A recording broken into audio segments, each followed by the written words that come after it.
They say every old boarding school has its secrets, and mine was no exception. Our dorm building was a relic from the 1930s. 4 stories of creaking floors, flickering lights, and shadows that always seemed to move just out of sight. But none of that bothered me, until I heard the sink whispering my name. My name's Riley, and this is the story of how I came face to face with something I can't explain. It was the start of sophomore year. I was assigned a room on the second floor of dormitory C. The second floor was infamous among students. People said it was always colder than the rest of the building. At first, I chalked that up to poor insulation. My roommate, Evan, was a skeptic like me. We'd laugh at the rumors of ghosts and curses, staying up late telling each other that only babies believed in haunted dorms. But as the days passed, I noticed something odd. The bathroom at the end of the hall always had a faint smell of mildew. At night, a chill would seep into the corridor. Every morning, I'd see puddles of water around the sink even though no one used it overnight. I shrugged it off, old pipes, I thought. Then one night, after a brutal midterm cram session, everything changed. It was 1:45 a.m. Evan was already asleep. I was sitting at my desk trying to memorize pages of notes when I heard it.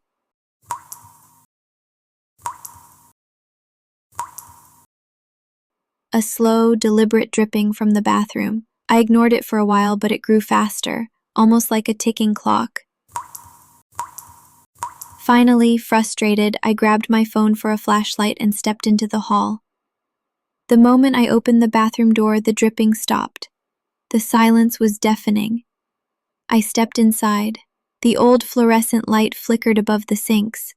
I checked each faucet. Dry. The air was cold enough to see my breath. That's when I heard it. A whisper, so faint I thought I was imagining it. Riley. I spun around. The bathroom was empty. My heart pounded. I backed out, shut the door, and hurried back to my room. Evan was still asleep, snoring softly. I convinced myself it was stress. 2 nights later, it happened again. This time, I decided to record it. I left my phone recording video outside the bathroom door and waited. At 2:03 a.m., the dripping started. Slower, almost thoughtful. Then the whispering began. Soft, almost sad. Help me. The voice was so weak, it was like someone trying to speak underwater. My phone caught the sound clear as day. When I played the video back, I saw something that made my skin crawl. The sink's drain, under the harsh fluorescent light, appeared to pulse, as if something was breathing through it. I showed Evan the recording the next morning. His face turned pale. That's the same voice I heard last year, he confessed. He'd never told me before. He said he'd once gone to the bathroom late at night, and as he washed his hands, a voice whispered from the drain telling him to leave. He told me a rumor I'd never heard. Decades ago, a student named Anthony supposedly drowned in that sink during a hazing ritual. His head was forced into the basin until he stopped moving. The official story was that he died elsewhere, but everyone knew.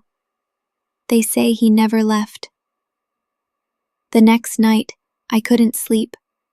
I lay in bed, staring at the ceiling, listening. The hall was silent.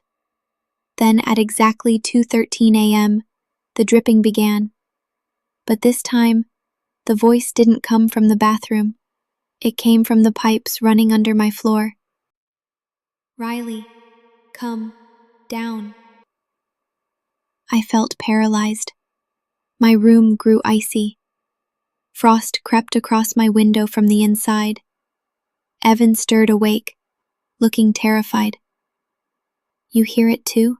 He whispered. We huddled together, too afraid to move. The whispering grew louder, echoing through the pipes like a chorus of desperate voices. I thought I saw movement under the door, like a ripple in water, dark and slithering. The next day, we went to the campus archives. We found old newspaper clippings about the school.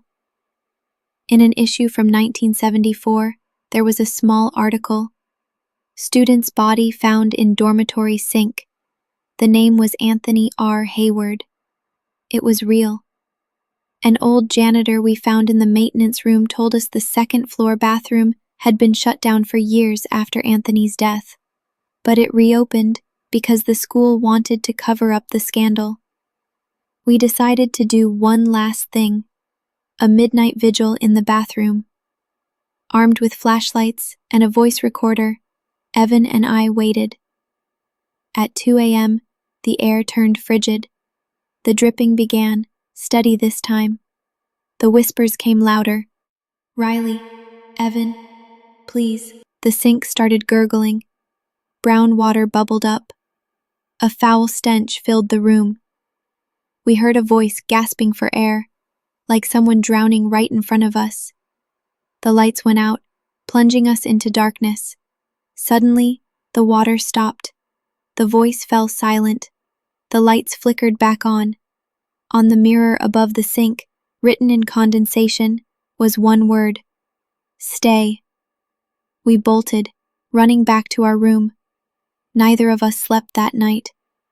The next morning, we begged the dorm supervisor to move us. She looked at us like she knew exactly why. We were reassigned to the first floor. I've never gone back to the second-floor bathroom since, but every so often, I dream of standing in front of that sink, and every time, I hear Anthony's voice whispering from the drain. People ask if I really believe in ghosts. I tell them I believe in places where horrible things happened, places that remember. I don't know if Anthony was trying to scare me or warn me. All I know is that some nights, when I'm alone and the house is quiet, I can still hear dripping water and a voice calling my name. When I first arrived at college, I was thrilled to be moving into the dorms. I'd always dreamed of late-night talks with friends, pizza runs, and movie marathons. But what I got instead was a nightmare I still can't fully explain. My name's Sophie, and this is the story of the girl who came to my door every night at 3:13 a.m. I was assigned room 313, the very last room on the third floor of our dorm building. The coincidence of the room number and the time of the nightly events would haunt me later. My roommate, Hannah, was friendly but skeptical about the rumors. On the first day, she joked, "They say a girl died in this room. At least we'll have company." I laughed, but the words stuck with me. Our first few nights were normal. The hallway was long, narrow, and eerily quiet after lights out. The old building had dim yellow lights that buzzed faintly, and every door looked identical, except ours, marked with a slightly crooked brass 313. A week into the semester, I woke up thirsty around 3 a.m. I slipped out of bed and headed for the water fountain at the other end of the hall. As I passed the stairwell door, I heard soft footsteps behind me, like someone walking barefoot. I turned. No one was there. I rushed back to my room, heart pounding. Hannah was asleep, breathing slowly. I told myself it was just another student, maybe someone on their way to the bathroom, but that explanation didn't ease my mind. 3 nights later, it escalated. I was in bed, wide awake, watching the red numbers of my alarm clock flick to 3:13. A soft knock came at the door. It was so gentle it barely registered. I thought it might be a prank. I whispered to Hannah, but she didn't stir. I crept to the door and looked through the peephole. The hallway was empty, but the light over our door flickered. The floor beneath it was wet, like someone had been standing there dripping. That night, I set my phone to record video on a chair facing the door. I woke again at 3:13 a.m. to the knocking.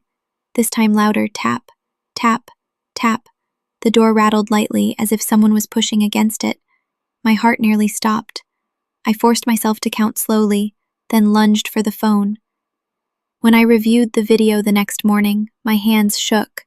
In the footage, the camera picked up a faint shape, a girl with long dark hair, wearing a white nightgown, standing directly outside our door. Her head was tilted, and her face, it was blurred, as if the camera couldn't focus on it. I went to the resident advisor with the video. She looked alarmed but asked me not to share it with others. "We don't want to scare people unnecessarily," she said. But she told me the story anyway. Years ago, a student named Emily lived in room 313. She had been struggling with depression, and one night she fell down the stairwell right outside our room at exactly 3:13 a.m. The building staff found her body at the bottom, her nightgown soaked in blood. Since then, residents of room 313 reported hearing footsteps and knocking at 313 every night. That night, Hannah and I decided to stay up together.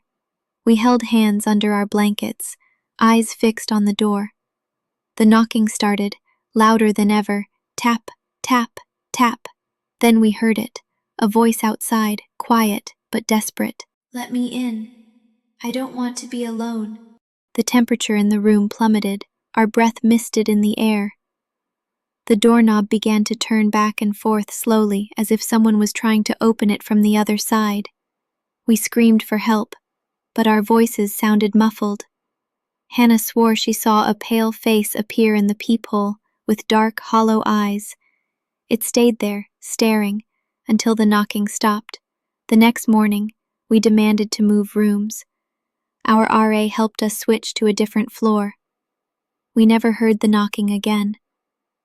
But sometimes, when I'm alone in a quiet hallway, or I see an empty dorm corridor lit by flickering lights, I feel like I'll turn around and see her standing there, waiting to ask if she can come in. Some people say haunted places are just our minds playing tricks. But I know what I saw, I know what I heard, and I'll never forget the girl at the end of the hall who knocked on my door every night at 3:13.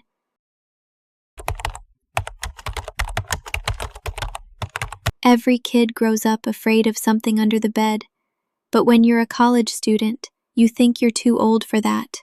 My name's Lucas. In my final year, I learned some fears never go away, because sometimes they're real. My last semester, I was placed in an older dorm on the edge of campus. My room was narrow and dim, with a squeaky metal bed frame and an ancient wooden dresser. The moment I walked in, I noticed a musty smell, like wet earth. My new roommate, Jamie, looked uneasy too. He told me, "You know this room's reputation, right?" I didn't. He said past residents had reported scratching sounds coming from beneath their beds late at night. But I laughed it off. It sounded like an urban legend. The first week was fine, but on Friday night, I woke up to a faint scratching noise.